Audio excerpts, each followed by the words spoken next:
Le débrief, c'est l'émission pour tout savoir sur le foot régional avec Radio VFM et Foot Normand. Et c'est le lundi soir à partir de 18h15.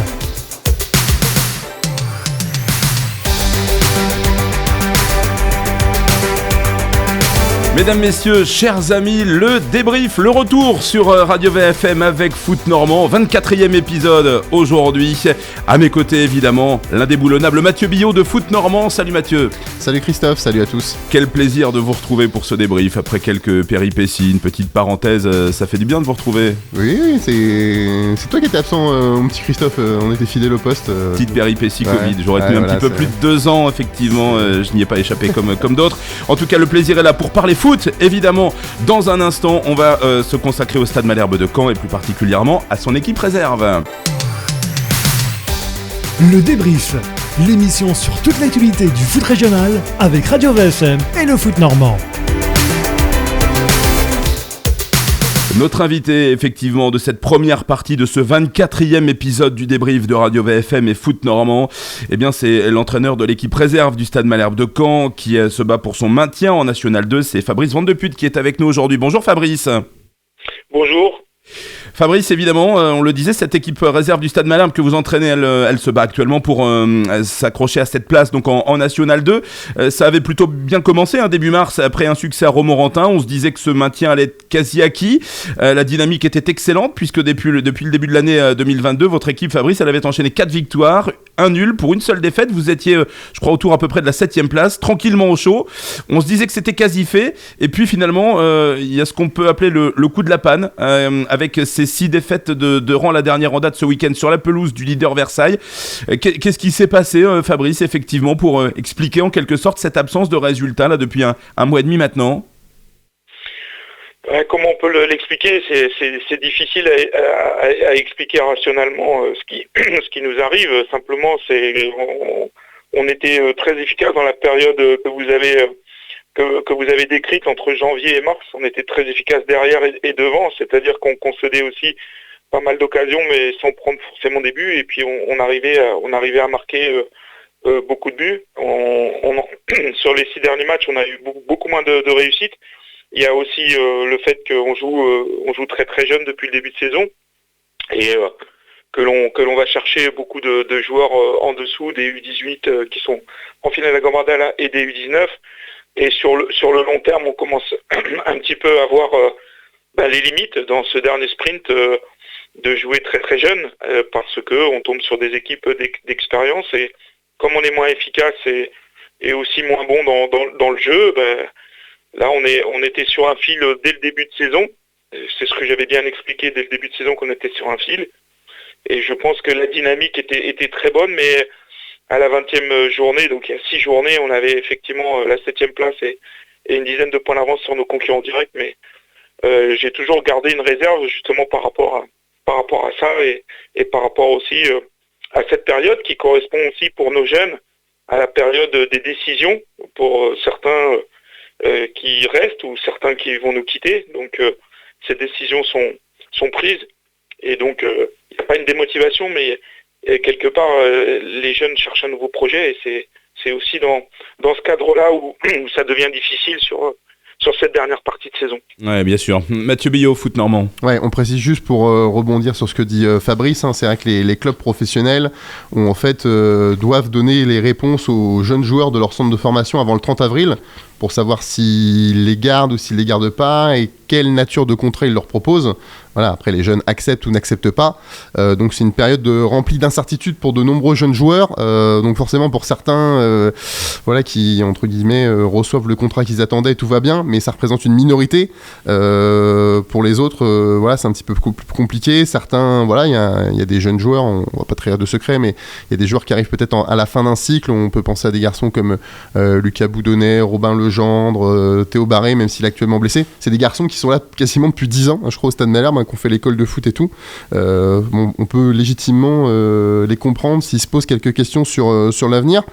Fabrice, il y a aussi quelque chose, c'est que c'est un terme un petit peu péjoratif, mais on va dire avec votre staff, vous bricolez un petit peu quand même, notamment depuis le 1er janvier. Il y a eu quelques départs au mercato d'hiver, des garçons comme Louis Hervieux, Jason Ngouabi. C'était des garçons qui ont des contrats professionnels, mais qui jouaient surtout avec vous. Tous ces garçons-là sont partis pour relever un nouveau défi. Et du coup, sur certains postes, vous êtes un peu léger, notamment en défense. Moi, je suis venu... voir un peu alors pas le match de ce week-end qui était à Versailles, mais la semaine dernière. Et en défense centrale, vous aviez Pierrick Munyama, que vous avez reconverti défenseur central depuis le début de l'année, avec Lucas Boudonnet. Au départ, c'est 2 milieux de terrain de formation. Oui, donc avec les départs, effectivement, au mois de décembre, il y a eu 6 départs du club sur des joueurs qui étaient sous contrat ou qui sont partis en prêt. On peut citer aussi Zedane Inoussa, vous avez dit Joseph aussi, Aloïs Fouda, Louis Hervieux.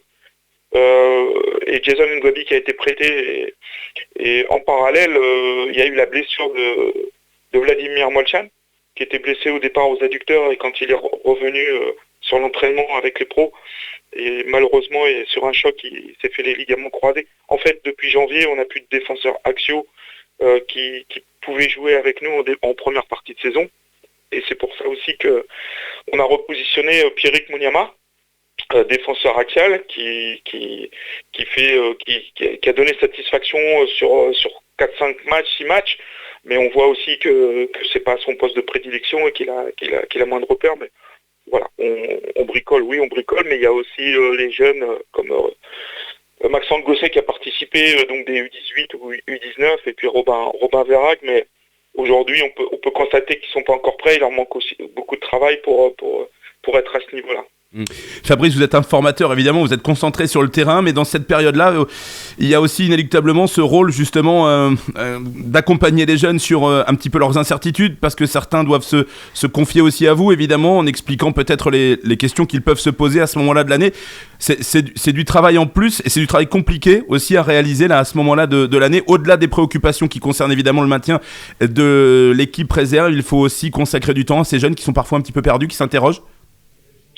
Oui, mais ça c'est effectivement, là on arrive à échéance, mais c'est dès le début de saison qu'on les accompagne sur des objectifs à court, moyen et long terme, au travers d'entretiens individuels, de fixation d'objectifs. Donc je dirais que pour la plupart, il n'y a pas trop de surprises quand arrive l'échéance.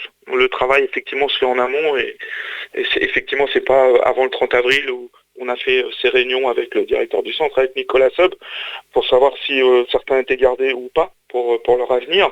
Mais c'est pas à ce moment-là que les décisions sont prises. Il y a un accompagnement qui est effectué tout au long de la saison.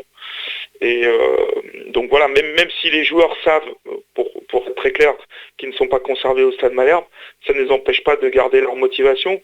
Après, c'est vrai que c'est pas facile quand on est jeune et qu'on a un challenge comme ça à relever sur le terrain de sauver son club en sachant très bien que soi-même on cherche un autre club et un autre projet.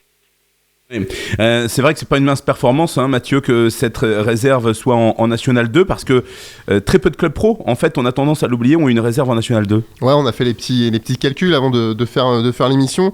Au niveau National 2, on en a recensé 13. Sur 40 clubs de Ligue 1, Ligue 2, donc largement moins de la moitié, et surtout il n'y en a que 3 de Ligue 2, parce que outre le Stade Malherbe, il y a Guingamp et Auxerre, donc ça fait extrêmement peu, et on peut même dire que des grosses écuries existaient à ce niveau-là, c'est très compliqué. On a fait un peu le tour des classements, par exemple aujourd'hui, Lens, Monaco et Marseille, si les championnats s'arrêtaient, seraient relégués. Bon, Marseille n'est pas connu pour la qualité de sa formation, Lens et Monaco, un petit peu plus quand même. Alors, il y a aussi des histoires de génération, mais c'est très très compliqué de pouvoir exister dans le championnat de National 2, qui est considéré comme un championnat amateur, mais qui ne l'est pas du tout. Aujourd'hui, quasiment tous les joueurs qui évoluent dans cette division, à quelques exceptions près dans certains clubs, vivent de leur activité foot à plein temps. Ils ne font que ça. Je pense que c'était le cas à Versailles ce week-end, contre qui le Stade Malherbe a perdu. Fabrice, c'est vraiment compliqué. Forcément, en termes de formation, c'est vraiment top de pouvoir s'étalonner tous les week-ends à ce niveau-là pour des jeunes joueurs, certains qui sont même pas majeurs. Mais c'est quand même compliqué d'obtenir des résultats dans cette configuration-là. Oui, c'est difficile et c'est très compliqué parce que vous l'avez bien dit, maintenant les clubs de National 2, il y en a les 3/4 qui s'entraînent comme des clubs pro avec beaucoup de contrats fédéraux. Il y a 70% des joueurs qui évoluent en National 2 qui sont passés ou par des catégories supérieures ou par des centres de formation. Il y a un élément aussi qu'on n'a pas soulevé, mais on ne fait pas de recrutement extérieur pour essayer de sauver notre équipe de N2 depuis le début de saison. On en a parlé tout à l'heure, il y a plus de joueurs qui sont partis du club pour des prêts ou pour des changements d'orientation. Donc en fait, on se débrouille avec les joueurs que l'on a et qui sont bons, puisqu'on a quand même réussi à faire au moins 20 matchs de bonne facture et un bon classement, et c'est pas fini. Ça, c'est un point très très important. Le deuxième point qui est important, c'est que notre moyenne d'âge sur la saison, je ne pense pas qu'elle atteigne 20 ans, ça c'est sûr, 19 ans quelquefois, mais des fois c'est moins. Donc ça, c'est capital pour comprendre que la Nationale 2 est un bon championnat avec de bons joueurs et de bonnes équipes qui s'entraînent tous les jours. Et on peut d'ailleurs le voir sur les résultats de la Coupe de France avec Versailles ou avec Bergerac. Ouais, vous connaissez le championnat évidemment, Fabrice, depuis longtemps, la formation aussi. Est-ce que vous avez aussi ce constat qu'il a beaucoup évolué en fait ce championnat? J'ai en mémoire encore quelques saisons où il y avait des clubs amateurs qui se disaient c'est difficile de rivaliser en National 2 parce que nos joueurs sont amateurs, on doit rivaliser avec des joueurs de centre de formation qui ne font que du foot. Le foot c'est leur quotidien. Ça c'est un peu inversé aujourd'hui, vous le disiez fort justement. Des clubs comme Versailles et d'autres ont des joueurs qui sont quasiment tous sous contrat fédéral ou avec d'autres statuts, mais qui font du foot au quotidien. Et on se rend compte que ça s'est un petit peu inversé. C'est aujourd'hui davantage pour les réserves professionnelles que c'est difficile d'exister dans ce championnat qui, comme le disait Mathieu, n'a plus d'amateurs que le nom pour beaucoup d'équipes et pour beaucoup de clubs. Oui, complètement. Je pense que au moins dans la moitié des équipes qui composent notre groupe, les joueurs s'entraînent tous les jours et s'entraînent avec des groupes d'entraînement entre 17 et 20 joueurs. Et pour le reste, il n'empêche qu'il reste encore des joueurs amateurs qui travaillent, mais je pense que c'est ou en minorité ou au moins moitié-moitié, ce qui fait qu'il y a encore des clubs qui s'entraînent le soir, mais qui s'entraînent aussi tous les jours, ce qui n'était pas forcément le cas avant. Ouais, bien sûr, complètement. Il y a un club comme Châteaubriand, par exemple, qui effectivement a beaucoup de joueurs amateurs, mais c'est vrai que c'est quand même une minorité. Oui, Mathieu. Ouais, tout à fait. Et justement, par rapport à ça, alors c'est une rumeur qui circule, donc on sait que dans les prochaines saisons, donc il va y avoir la refonte des championnats à partir notamment du National 2. Aujourd'hui, il y a 4 poules, demain, il n'y en aura plus que 3, donc avec des descentes supplémentaires. Et il se murmure que les réserves professionnelles pourraient être, entre guillemets, sorties de championnat de N2 et qu'on pourrait voir apparaître un championnat des réserves pro. Alors, c'est pareil, c'est un vieux serpent de mer qu'on entend parler assez régulièrement, mais ça ressort là dans le cadre de la réforme des championnats. Fabrice, qu'est-ce que vous en pensez ? Est-ce que vous seriez favorable à un championnat des réserves pro ou au contraire opposé à ce type de réforme ? Je pense que le championnat des réserves pro serait dans la continuité des championnats U17 et U19. Et pour moi, ce ne serait pas une bonne chose. Pourquoi ? Parce que les jeunes joueurs prennent beaucoup plus d'expérience, comme on fait cette année, quelle que soit l'issue de la saison, quel que soit notre classement à l'issue de la saison.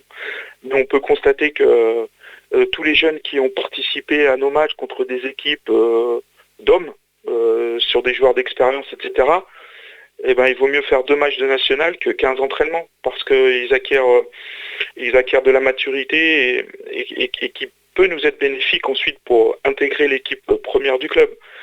Alors que dans un championnat où il y aurait toutes les réserves pro, alors ça serait bien, tout le monde serait tout propre, ça joue bien, ça machin. Mais en fait, c'est pas la vraie vie, quoi. C'est pas la vraie vie et pour la capacité des joueurs et puis aussi nous à savoir s'ils sont capables de pouvoir s'entraîner avec l'équipe pro. La Nationale 2 pour ça c'est vraiment un bon curseur. Le joueur qui fait des bons matchs, quel que soit l'âge, à 17 ans ou à 20 ans, en Nationale 2, on peut déjà se dire celui-là il est capable d'aller s'entraîner avec les pros sans problème et le coach il sera pas déçu. Il tiendra la route à l'entraînement. Donc c'est pour ça que ce championnat des réserves peut être intéressant pour travailler certains schémas, etc. Mais je pense que pour la progression du joueur et pour la réalité du combat qui sera le leur quand ils seront en professionnel, il vaut mieux quand même passer par la case du monde amateur avec des matchs très difficiles parce que c'est aussi dans la difficulté qu'on apprend. Alors je pense que ce point de vue-là est partagé par de nombreux entraîneurs et éducateurs. La question maintenant, c'est est-ce que la fédération va écouter ces éducateurs et ces entraîneurs?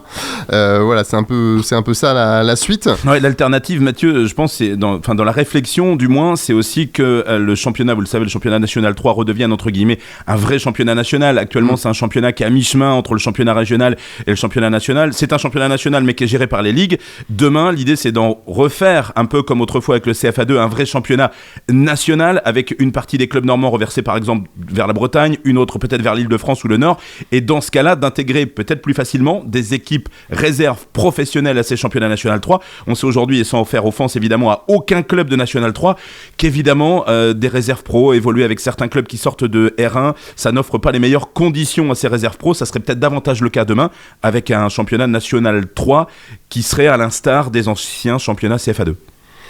Ouais, ça va être un peu, c'est un peu l'avenir là de ces championnats qui se jouent là dans les prochaines saisons. Il y a une réduction de la pyramide. On va voir ce que ça va donner, mais c'est vrai que quand on est formateur, on va dire aujourd'hui dans cette configuration là, le championnat de N2 donne des garanties, dégage, hein, comme l'a expliqué Fabrice. Voilà, quand on existe en National 2. Ça signifie qu'on a quand même quelques prédispositions peut-être pour aller voir un peu plus haut. Voilà, ce qui n'est pas le cas aujourd'hui en N3, loin de là. Fabrice, pour revenir un petit peu à votre équipe et à cette lutte pour le maintien, du coup il reste 4 journées à disputer. Vous êtes 12e avec 3 points d'avance sur la zone rouge. On rappelle, il y a 16 équipes dans votre pool, les 3 derniers sont relégués. Le calendrier, donc vous allez recevoir Chartres le week-end prochain. Déplacement à Saint-Malo, donc il y a un concurrent direct parce qu'il est aujourd'hui 14e et premier relégable. Il y a un déplacement à Châteaubriand, puis pour terminer le championnat, la réception de Plabennec, qui est aujourd'hui avant-dernier. Est-ce que ça va jouer contre Saint-Malo et Plabennec, Fabrice, les confrontations directes? Je vous dirais que personnellement, j'aimerais pas trop revivre la fin de saison que j'ai vécue avec la Ligue 2 et le match de Clermont. Mais s'il faut passer par là, on sera prêt à aller jusqu'au bout. Ouais, si on pouvait prendre des points le plus vite possible, et on dit ça depuis maintenant 2 mois, on est bien conscient que un match gagné nous donnerait une grosse bouffée d'oxygène. Peut-être pourrait suffire, mais peut-être pas, parce qu'il faudra peut-être encore plus de points que 33. Mais notre objectif, c'est de pouvoir prendre des points effectivement le plus vite possible. Mais si c'est pas le cas, effectivement, on sera prêt à se bagarrer jusqu'au dernier match contre Plabennec qui sera chez nous. Et donc forcément ce week-end, donc réception de Chartres sur le complexe de Venoy. Bon voilà, s'il y avait victoire, ça pourrait être synonyme de bonne bouffée d'oxygène. Comme vous l'avez dit, ce sera peut-être pas suffisant, mais il y aura un grand pas d'accompli dans cette direction, et ça serait assez important. Et d'ailleurs, peut-être que les supporters du Stade Malherbe, l'équipe première étant en déplacement à Guingamp, qui ne seront pas à Guingamp, peuvent venir encourager la réserve. Elle en a besoin, je pense. C'est à 18h, c'est ça, samedi, Fabrice? Oui, c'est à 18h. S'ils viennent, bien sûr qu'on les accueillera avec grand plaisir. Voilà, encourager les petits jeunes du club.